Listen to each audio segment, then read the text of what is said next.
नहमदुहु व नुसल्ली रसूलिहिल करीम अम्मा बाद बाब सलात अला शहीद शहीद पर नमाज का हुकुम बुखारी शरीफेर 856 নম্বর অধ্যায়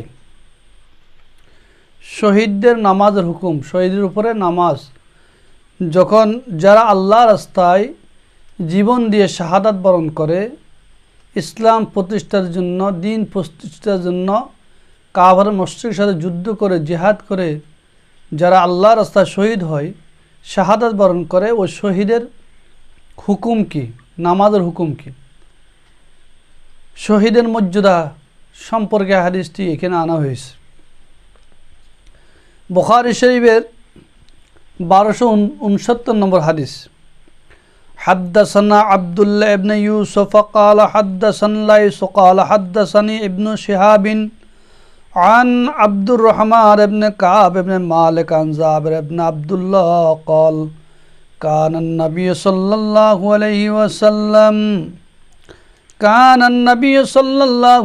وسلم يجمع بين الرجلين من قتلى أحد ثم صوم من قتل أحد في صوم واحد ثم يقول أيهم أكثر أخذا للقرآن فإذا أشير له إلى أحدهما قدمه في الأحد وقال أنا شهيد على هؤلاء يوم القيامة وأمر بدفنهم في دمائهم ولم يغسل أو لم يصلى عليهم رواه বুখারী। তো বুখারী শরীফের 856 নম্বর অধ্যায়ে শহীদদের উপরে নামাজের হুকুম কি। শহীদ যখন যারা আল্লাহর রাস্তায় জীবন দিয়ে শাহাদাত বরণ করে, তাদের নামাজ পড়া যাবে না, তাদেরকে গোসল দেওয়া যাবে না, তাদেরকে তাদের রক্তমাখা খুন সহ তাদেরকে দাফন করা যাবে কিনা, এই ব্যাপারে গুরুত্বপূর্ণ এই হাদিসের মধ্যে আলোচনা রয়েছে।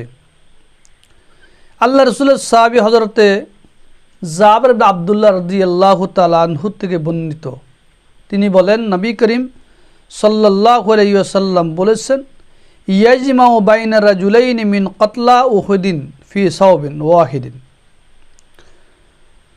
শুহাদায়ে উহুদ, যারা উহুদের ময়দানে শাহাদাত বরণ করেছে, তাদের মধ্যে থেকে দুই হযরতকে এক কাফরার মধ্যে জমা করার জন্য, একত্রিত করার জন্য বিশ্বনবী মুহাম্মদ সাল্লাল্লাহু আলাইহি ওয়াসাল্লাম বলেছেন।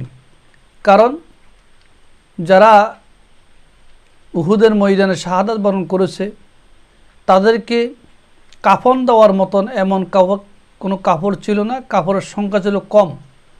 এই জন্য বিশ্বনবী দুই হযরতকে, দুই শহীদকে এক কাপড়ের মধ্যে একত্রিত করার জন্য, জমা করার জন্য নির্দেশ প্রদান করেছেন। সুম্মা ইয়াকুলু আইয়ুহুম আকসারু আখাযান লিল কোরআন। যখন দুইজন শহীদকে এক কাপড়ের মধ্যে একত্রিত করলেন, এরপর বিশ্বনবী মুহাম্মদ সাল্লাল্লাহু আলাইহি ওয়াসাল্লাম বলেছেন সাহাবীদেরকে, যেই আইয়ুহুম আকসারু আখাযান লিল কোরআন,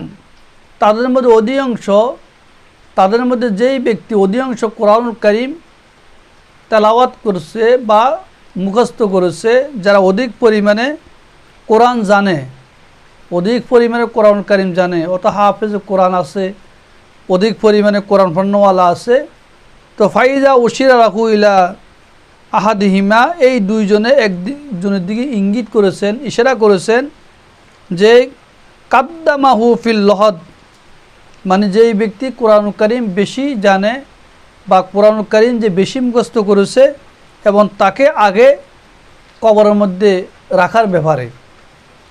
মানে তাকে আগে মোকদ্দম করা কবরের মধ্যে, অর্থাৎ ওই ব্যক্তিকে, যেই ব্যক্তি বেশি কোরআন কারীম জানে বা কোরআন কারীম মুখস্থ করেছে, তাকে বলছে আগে কবরস্থানে রাখার জন্য। কেন? কালা, হুজুর বললেন, আনা শাহিদু আলা হাউলা ইয়াউমাল কিয়ামা, কারণ কাল কিয়ামতের ময়দানে আমি তাদের জন্য সাক্ষী হব। আল্লাহু আকবার। যারা যুদ্ধের ময়দানে, উহুদের যুদ্ধে কাফের মুশরিকের সাথে, ইহুদি নাসারার সাথে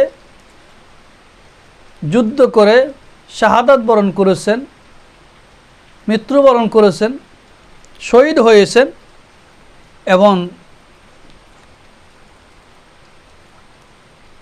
তাদেরকে আমি, তাদের ব্যাপারে আমি সাক্ষী, কিয়ামতের দিন সাক্ষী হব। ক্বালা আনা শাহিদু আলা হাউলা ইয়াউমাল কিয়ামা। আর ওদের মধ্যে যারা অধিক পরিমাণে কোরআন মুখস্থ করেছে, যারা অধিক পরিমাণে কোরআন জানে, এবং তাদেরকে আগে কবর রাখো, কারণ আমি তাদের জন্য সাক্ষী কাল কিয়ামতের ময়দানে। এক। দ্বিতীয় নম্বর, রাসূল করিম সাল্লাল্লাহু আলাইহি ওয়াসাল্লাম আদেশ করেছেন। কি আদেশ? ও আমারা বিদাফনিহিম ফি দিমাইহিম, তাদের এই রক্তমাখা শরীর, যে পোশাক নিয়ে তারা মৃত্যুবরণ করেছে, যে রক্তরঞ্জিত অবস্থায় যাদের শরীর থেকে যে খুন প্রবাহিত হয়েছে, সে রক্তমাখা খুন নিয়ে তাদেরকে রক্ত নিয়ে দাফন করার নির্দেশ প্রদান করেছেন। কারণ ওয়ালাম ইউগাসাল ওয়ালাম ইউসাল্লা আলাইহিম, অর্থাৎ তাদের উপরে কোনো নামাজ নাই এবং তাদের গোসলও নাই।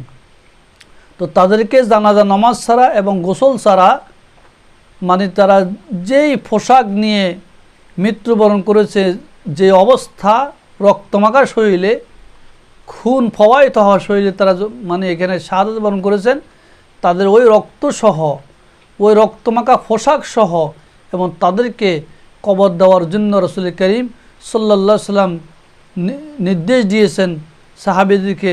তাদের রাসূল করিম সাল্লাল্লাহু আলাইহি সাল্লামের নির্দেশ অনুযায়ী তাদেরকে সেই রক্তমাখা, মানে রক্তমাখা শরীরে, সেই রক্তমাখা পোশাক সহ তাদেরকে দাফন করেছেন। তাদেরকে কোনো গোসল দেন নাই, তাদের জানাজা পড়েন নাই। কারণ যদি গোসল দিতেন তাহলে তাদের এই রক্তগুলো পরিষ্কার হয়ে যেত, তার পোশাক পরিষ্কার হয়ে যেত। কারণ শহীদেরা, যারা আল্লাহর রাস্তায় জীবন দিয়ে শাহাদাত বরণ করে, তাদের শহীদের মর্তবা আল্লাহর কাছে এত বেশি।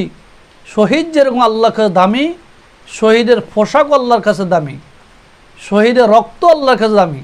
শহীদ রক্ত, শহীদের পোশাক, এগুলো সব আল্লাহর কাছে মূল্যবান, দামি। এই জন্য রাসূল করিম সাল্লাল্লাহু আলাইহি সাল্লামকে আল্লাহ পাক হুকুম দিয়েছেন, যে নবী যারা শহীদ হবে, শাহাদাত বরণ করবে আল্লাহর রাস্তায়, তাদেরকে আপনি ওই রক্তমাখা শরীরে তাদেরকে দাফন করবেন, এবং তাদের জানাজা দিবেন না, তাদের গোসল দিবেন না।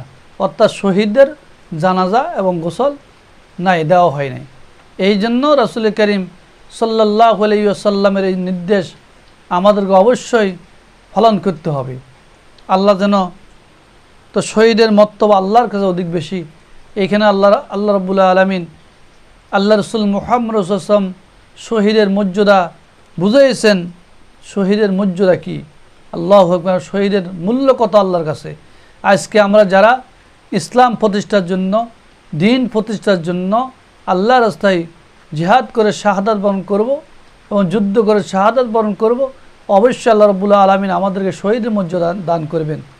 শহীদ শুধু তলোয়ারের যুদ্ধে শহীদ হয় না, মানে অস্ত্রের বর্তমান প্রেক্ষাপটে যারা হাসির ইসলামের জন্য, দিন জিন্দা করার জন্য, দিন কায়েমের জন্য যারা হাসির কাছে ঝুলে, যাদেরকে জুলুম করে হত্যা করা হয়, যাদেরকে মারা হয়, এরাও শহীদ, এরাও শহীদের হুকুমে।